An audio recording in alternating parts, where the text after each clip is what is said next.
Hi everyone. நிறைய பேர் நம்ம ஃபேஸ் பண்ணுற விஷயங்களில் இன்னொரு காமனான பிரச்சனை என்ன அப்படின்னு பார்த்தீங்கன்னா, பேரண்ட்ஸை கேர் எடுக்கும்போது நம்ம வந்து ஒரு மாதிரி ட்ராப்டாக ஃபீல் பண்ணுறோம். அதாவது ஒரு அடைச்சி வச்ச மாதிரி, இதை பண்ணணுமா, ஆனால் பண்ணி தான் ஆகணும், வேறு வழி இல்லை அப்படிங்கிற மாதிரி ஒரு ஃபீல் கொண்டு வரும். இது பேரண்ட்ஸ் விஷயத்தில் மட்டும் கிடையாது, நிறைய ரிலேஷன்ஷிப்லேயும் இதை ரிஃப்ளெக்ட் ஆகும். ஒரு ரொமான்டிக் ரிலேஷன்ஷிப்பும் அவங்களுக்கு ஒரு பேர்டன் மாதிரியே இருக்கும். ஏன்டா இதை பண்ணணும், இது பண்ணாமல் நம்ம தனியாக இருந்தாலே நல்லா இருந்திருப்போம் போலியே அப்படின்னு தோணும். இல்லை ஒரு ஃப்ரெண்ட்ஸோட கனெக்ட் பண்ணிக்கிறது, இல்லை அவங்களோட நீட்ஸை நம்ம சாட்டிஸ்ஃபை பண்ணுறது, இல்லை நம்மளுக்கு தேவைன்றதை அவங்ககிட்ட எக்ஸ்ப்ரெஸ் பண்ணுறது, இது எல்லாமே ஒரு காம்ப்ளிகேட்டடாகவே இருக்கும், ஒரு பேர்டனிங் மாதிரியே இருக்கும். எதுக்கு நம்மளுக்கு இவ்வளோ பிரச்சனை, இதுக்கு நம்ம தனியாக இருந்தாலே ஹாப்பியாக இருந்துட்டு போயிடலாமே அப்படின்னு நம்மளுக்கு தோணும். இது வந்து நிறைய ரிஃப்ளெக்ட் ஆகிறது எங்கே அப்படின்னு பார்த்தீங்கன்னா பேரண்ட்ஸ் விஷயத்தில் ரிஃப்ளெக்ட் ஆகும்.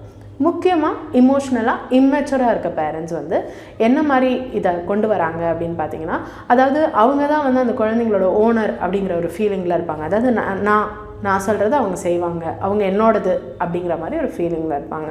ஸோ இது கடைசி வரைக்குமே எப்படி போகும் அப்படின்னு பார்த்தீங்கன்னா, நான் சொல்கிறேன் அவங்க கேட்பாங்க, இல்லைனாலும் அவங்க என் கட்டுக்குள்ளே இருப்பாங்க அப்படிங்கிற மாதிரி போகும்.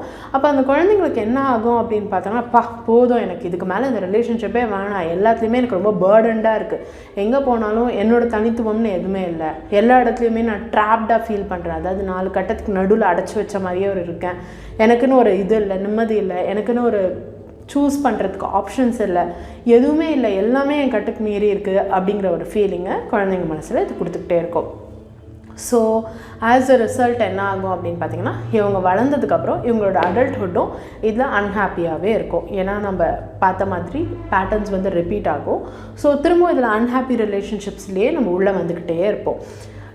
இதில் ரொம்ப ஆப்வியஸாக தெரிகிற எக்ஸாம்பிள் ஒன்று சொல்லணும் அப்படின்னு பார்த்தீங்கன்னா, ஒரு வயசுக்கு மீறினதுக்கப்புறமும் பேரண்ட்ஸை விட்டு தனியாக பிரிஞ்சு போகிறதுக்கு நிறைய பசங்களுக்கு ஒரு கில்ட் ஃபீலிங் இருக்குது, ஒரு குற்ற உணர்ச்சி.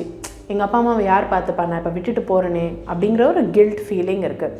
இந்த கில்ட் ஃபீலிங் வந்து நிறைய நேரத்தில் அன்டியூ கில்ட்டாக இருக்குது. அதாவது சில நேரத்தில் அது அப்ளிகபிள் கரெக்டாக இருக்கும், ஆனால் நிறைய நேரத்தில் பார்த்திங்கன்னா தேவையில்லாத குற்ற உணர்ச்சியாக இருக்கும்.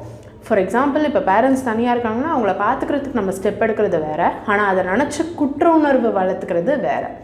ஸோ இவங்களுக்கு அந்த குற்ற உணர்ச்சி வளர்ந்து நிற்கும்.